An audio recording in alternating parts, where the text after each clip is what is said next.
ฮัลโหลสบายดีมนุษย์ปูมาอนาคอนด้าสวบกูซะสูงขาดเป้า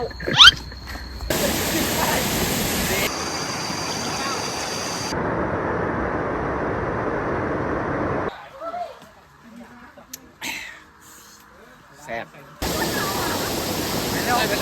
สบายดีมื้อนี้เขามาย่างปลาตาดโตน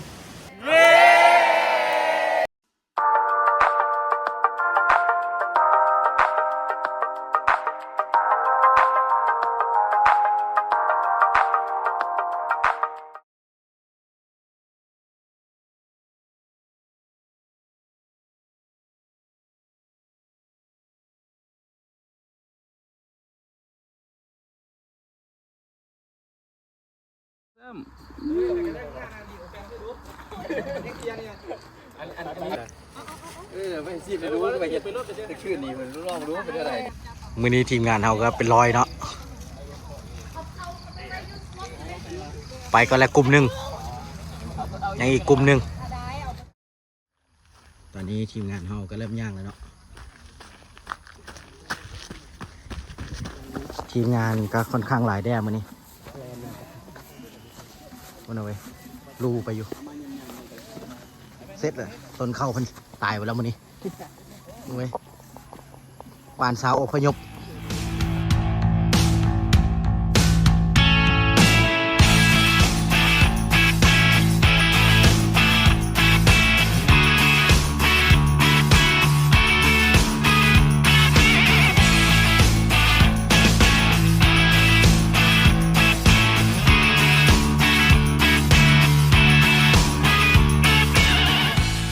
มื้อนี้เขาสิขึ้นไปจุดชมวิว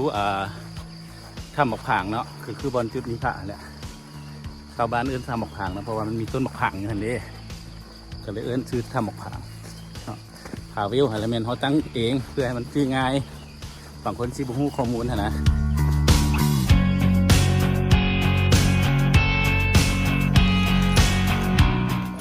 โหล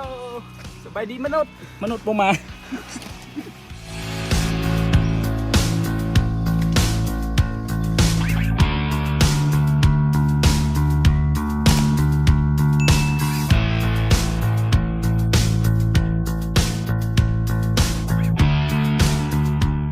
กี้โดนแล้วเนาะเจอดีแล้วกี้นะสูงขาดเป้า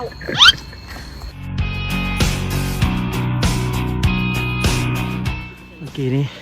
เขาได้ยินเสียงของเนาะแสดงว่ามีคนฮ้อนแล้ว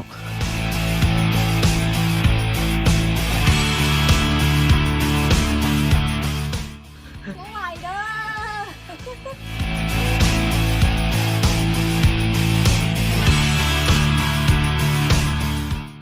มาแทงปลา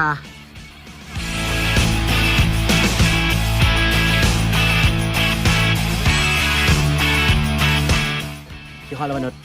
ไกลแล้วนิดเดียวโอเคไหวแน่นะวิ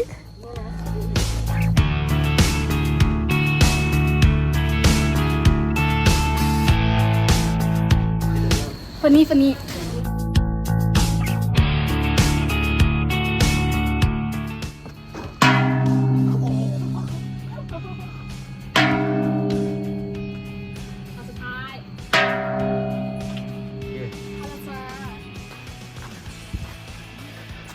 อนนี้เรากำลังฮอนแล้ว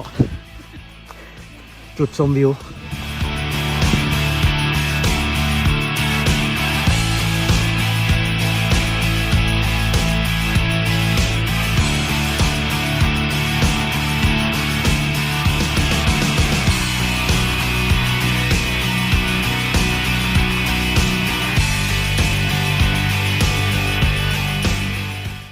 วันนี้คนก็ค่อนข้างหลายเนาะเพราะว่าเป็นมื้อวันเสาร์วันนี้มีฝรั่งมานำ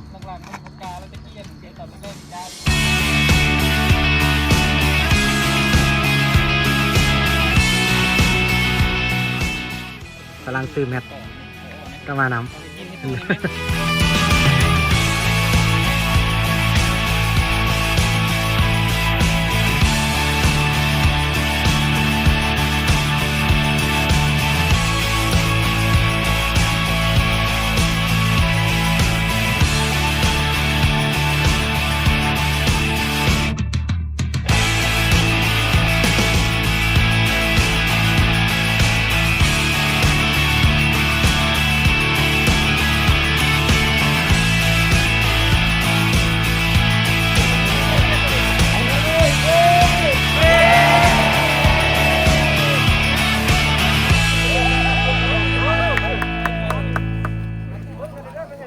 ได้สุกนี่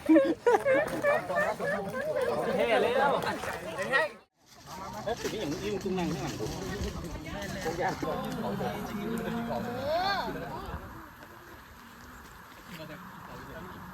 ต้องเต้นมาปะ 8:30เนาะฝนตก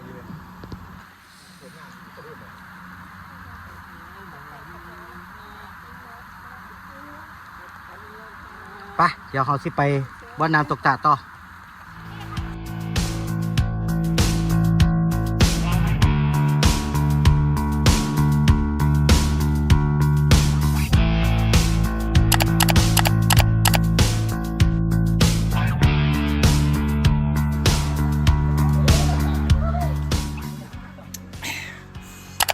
แซ่บ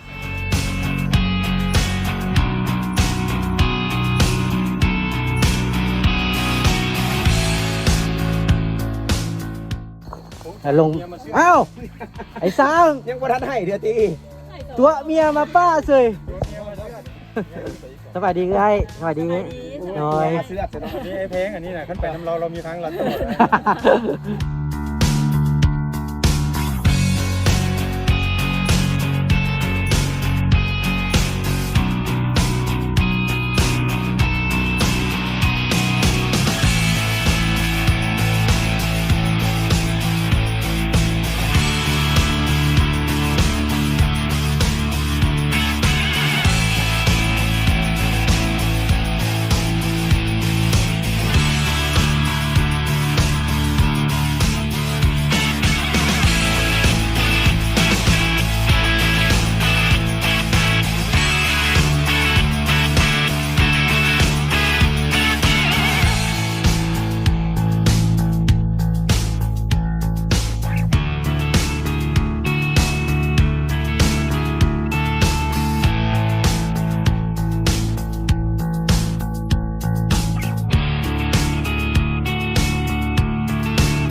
น้ำใสของดีจักรบาลผู้เก่านาง ปาด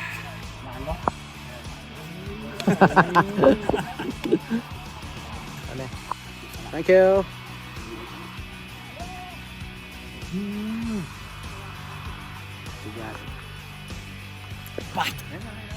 ปีนี้จะร้องขอบัญชาขอบใจ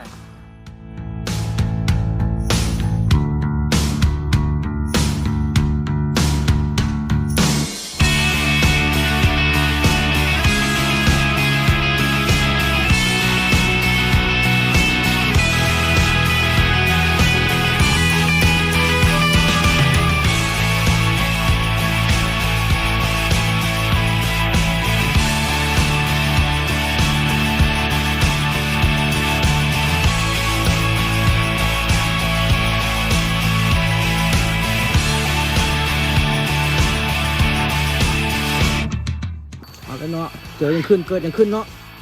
โอ้หนามเห็นว่างูกัดไปเนาะ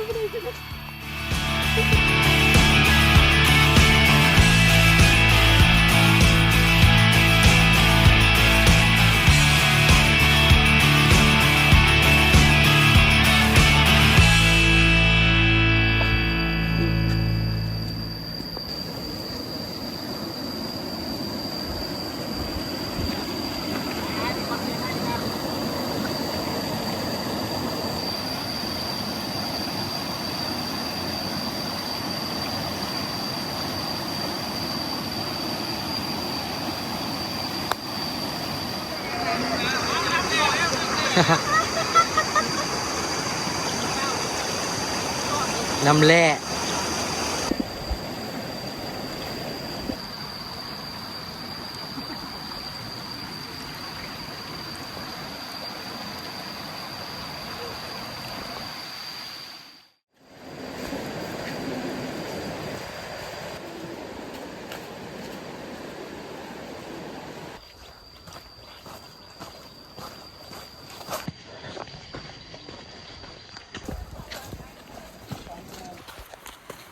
รอยู่เปนี่เอง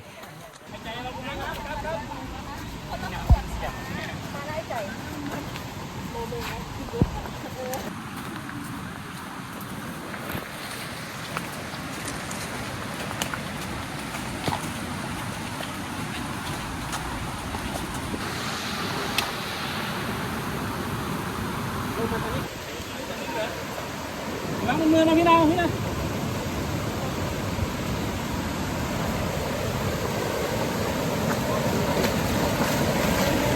มาเลยเนาะตัด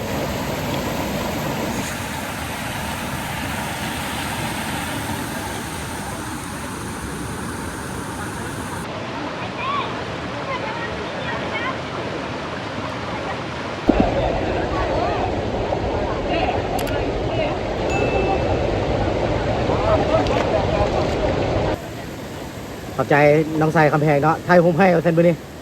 นั่นที่เราไปโอเค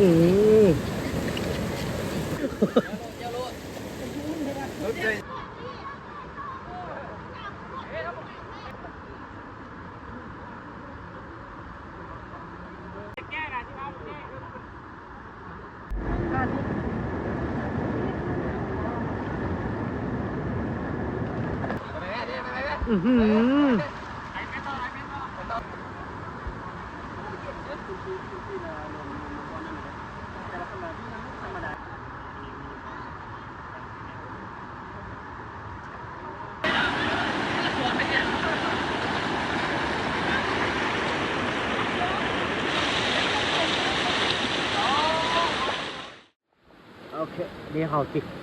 ย่างขึ้นไปถึงตาดบนถึงเนาะเห็นว่ามันมีอ้างมาแต่เดี๋ยวเขาติดขึ้นไปแต่เขาต้องมุ่นไปลำธารนี่เนาะบุคงว่าที่เป็นอะไรไปเดินก่อนอนาคอนด้าสวบกุศลซะ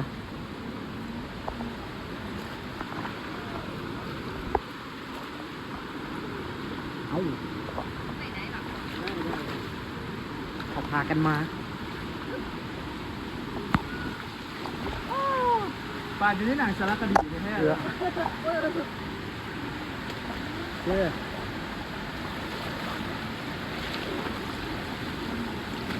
ทีแล้วเฮ็ด YouTube มันก็ลำบากนิดนึงเห็นแล้วเนาะน้ำตกเนาะ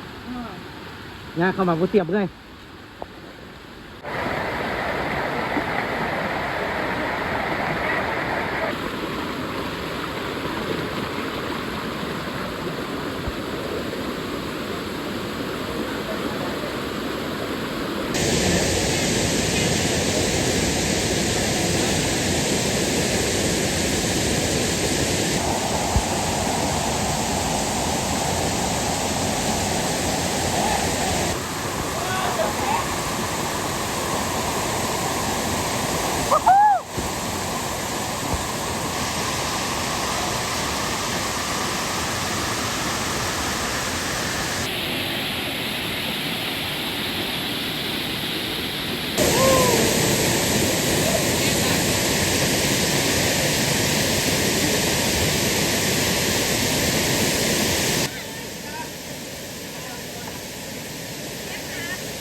เว้ยดีใจไอ้เบา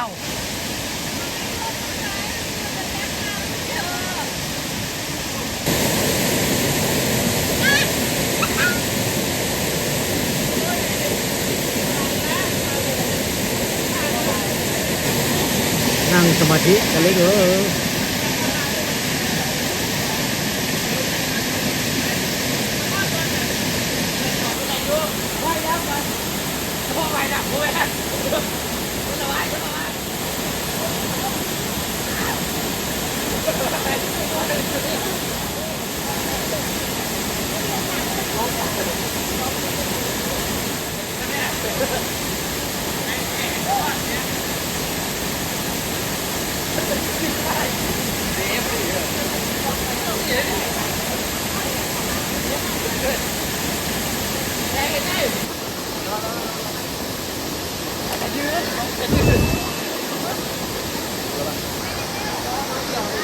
เดี๋ยวต้อง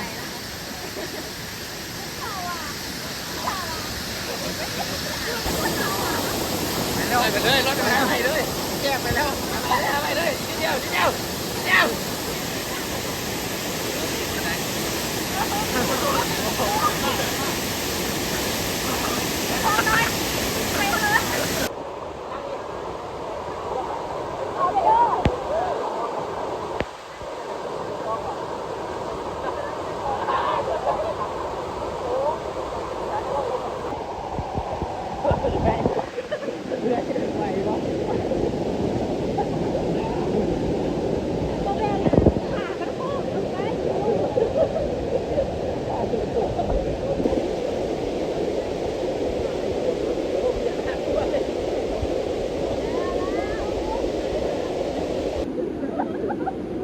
อยู่ให้มันเลิก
โ